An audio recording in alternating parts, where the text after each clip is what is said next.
Alright guys, name is Tyler aka Nanogenix, and today we're doing a video that I thought we would be doing like about 2 months ago, but then of course JP Global got on sort of the same page, had one of the most hype sort of months in Dokkan Battles history, and then a Fighters collaboration happened, so now we are officially here where Super Saiyan Blue Evolution Vegeta is finally releasing on the global side of the game, as well as Jiren's Dokkan Awakening coming along with it. Now, Super Saiyan Blue Evolution Vegeta, I feel like is one of the most hype units that's released all year. A lot of people on global have been waiting for him, very eagerly waiting to summon for this man and trying out Pure Saiyans and all of that, and all the teams he fits on, right? He fits on so many teams. So before we actually begin, one, a shout out to the Dokkan Wiki as well as the DBZ.space. Links to both those are down below. Two, what is it before you summon? In case you guys have never tuned into one, we talk about the units, right? So today we'll be taking a look at Super Saiyan Blue Evolution Vegeta as well as the Dokkan Awakened Jiren. Then we talk about what the banner looked like in JP. I give you guys my overall thoughts on it. Not so much a should you summon, but more along the lines of is the banner worth?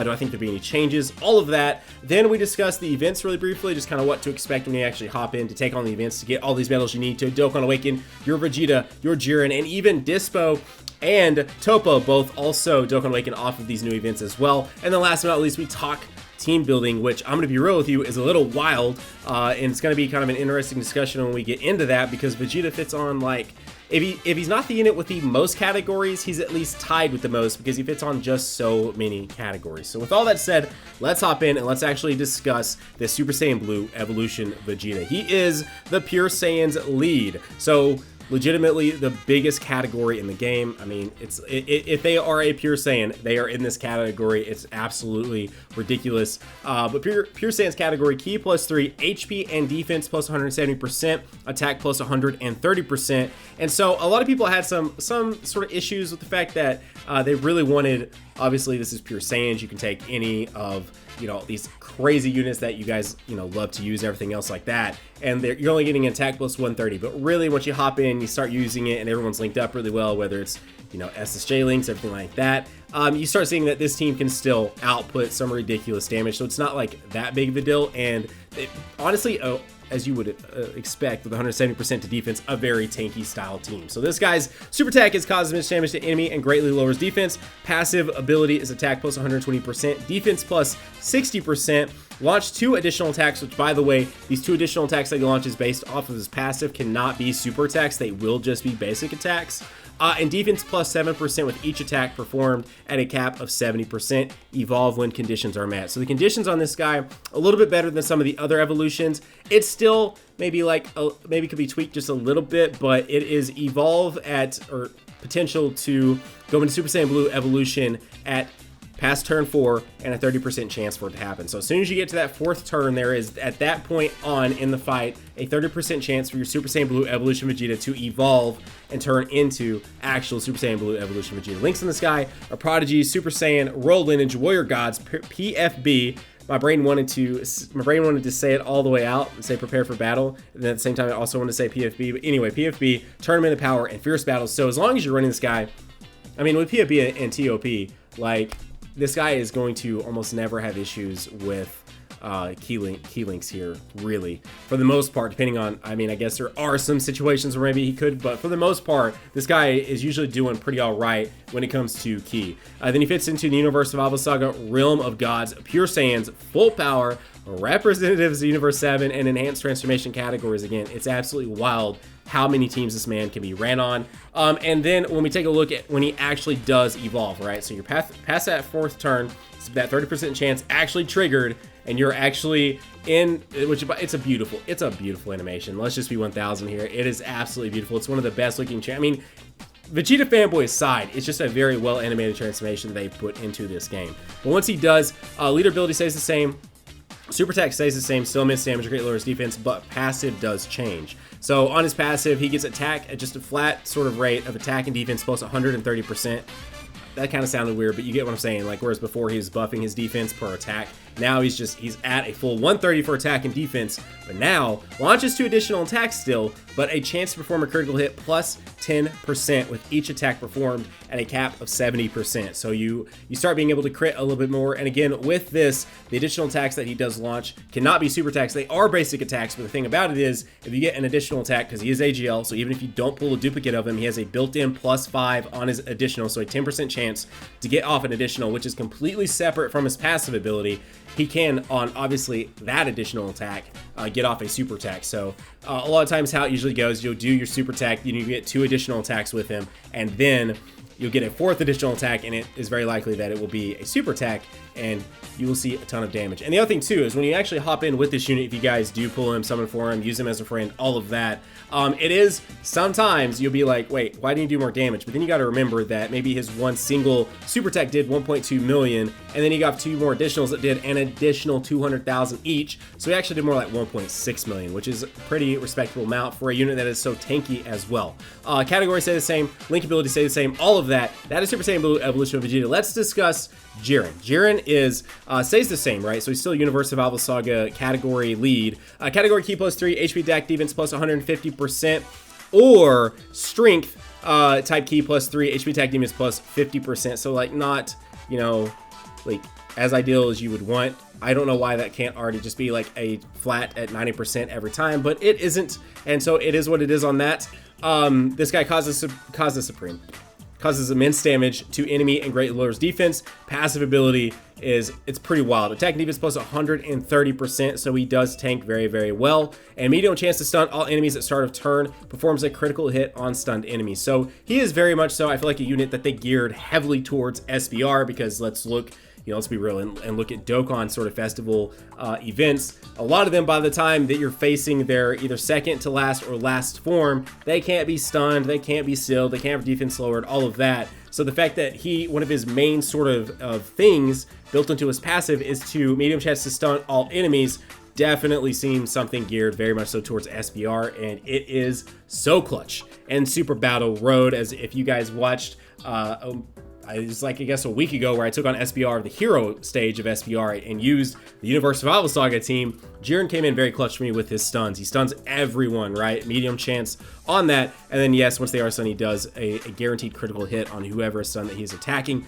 Link abilities on this guy are Cold Judgment, Shocking Speed, Infighter, Hero of Justice, Godly Power, Tournament of Power, and Fierce Battle. And he fits onto Realm of Gods and Universe Survival Saga. And let me tell you, if you guys already have him, if you do and you don't awaken him, you will not notice as much because he was already such a strong SSR. You won't notice a huge increase in his attack ability, right? So his actual attack stat, but his defense goes up pretty significantly. He starts being able to tank even more than what he could before in his SSR/UR state. So with all that said, let's talk the actual banner itself. So this is what the banner looked like on the JP side. Obviously, they would throw Vegeta and Jiren on there because those guys are getting brand new Dokkan events, so that really shouldn't change. They could replace the Tech 17. Obviously, it's not going to be with like the physical one, but they could definitely throw something on there. I mean, the whole idea here is that the banner itself, since Universe Survival Saga is on there, they're giving you a lot of Universe Survival Saga style units. I don't really get the whole point of the Ultimate Gohan, so it'd be cool if they did actually change that. Do I think they will? No. But the thing about it is he doesn't fit on pure Saiyans, and so it's just kind of like, I mean, it's a very valuable unit, right? Hybrid Saiyans lead. Maybe that's what they were going with it, but either way, he was on there, could potentially change it. With all that said, though, I think the overall value of this banner is moderately high, just because of how good Jiren is, just because of how good Super Saiyan Blue Evolution Vegeta is. And while Dispo and Topo aren't like crazy, Topo is a very, very good support style unit. Attack and defense plus 35% once he Dokkan awakens. Dispo has that sort of somewhat quote-unquote endless mechanic to continually get stronger and stronger and stronger each time he attacks. Each time he super attacks, he does raise his attack stat. But honestly, though, I think just the Jiren and the SSBE Vegeta, and even if they do keep the ultimate going on there, adds enough value just in and of themselves that I think the banner itself overall is actually very, very good. In my honest opinion, I think it is very much so a banner that is definitely worth, and I know for a fact I'm going to be going in because I really want this Pure Saiyans lead on my global account. Now let's discuss the actual event. So let's talk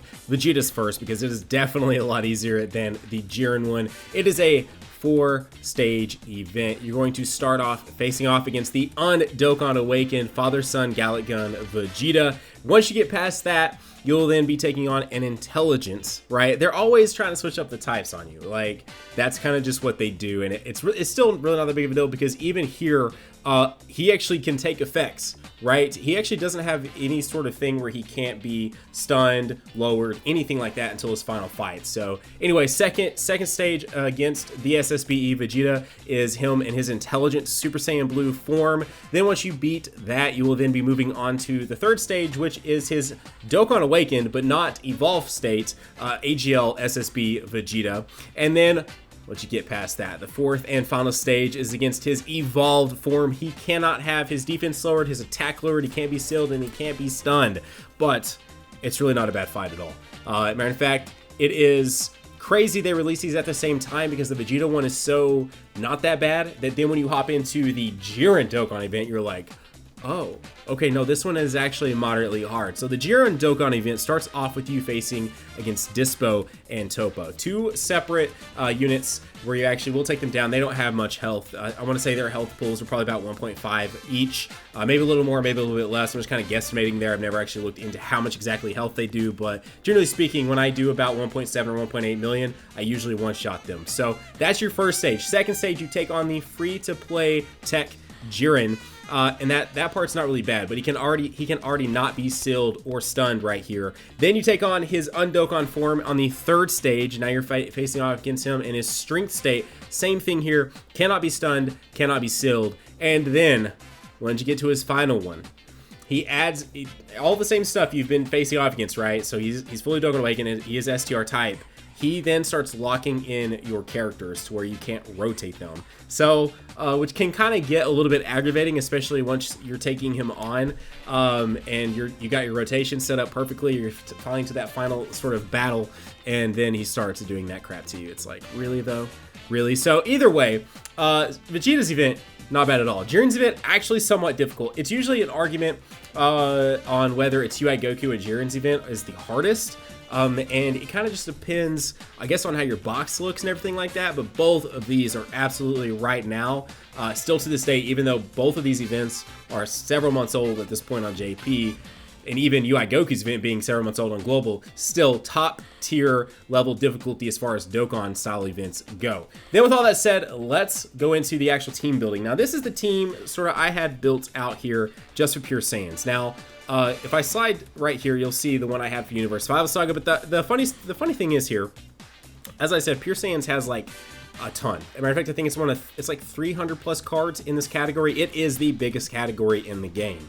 And I went in and just threw Bardock on here because A, he's self-sustaining on ki, so it's not really too difficult for Bardock to get off, at least not 12 ki super attacks, but even not his 18 ki super attacks. And he does share PFB with the SSBE Vegeta. Then you have a SSJ4 style rotation and then 2 support units. So my biggest sort of suggestion here is look at what you have in the Pure Saiyans category. Find 2 support units that you think are great. Throw them down here in these bottom 2 slots, and then grab yourself 4 units that you think can deal out pretty decent damage. That's kind of why I did this here. I went ahead and grabbed OG SSJ4s. They're going to be their own rotation, and then Bardock and one Super Saiyan Blue Evolution Vegeta will be their own rotation, and then we will constantly rotate Turles, who's going to be giving +3 ki and a 40% to attack, and then this guy right here just links up really well, and with his passive offers quite a bit to the team too. Not to mention he actually does pretty decent damage on this team anyway. So that's just kind of what I built out. As I'm pretty much trying to get across here, there are 300 plus cards that you can honestly throw on to this team, and you're going to be doing all right as long as you sort of stick with the idea that you want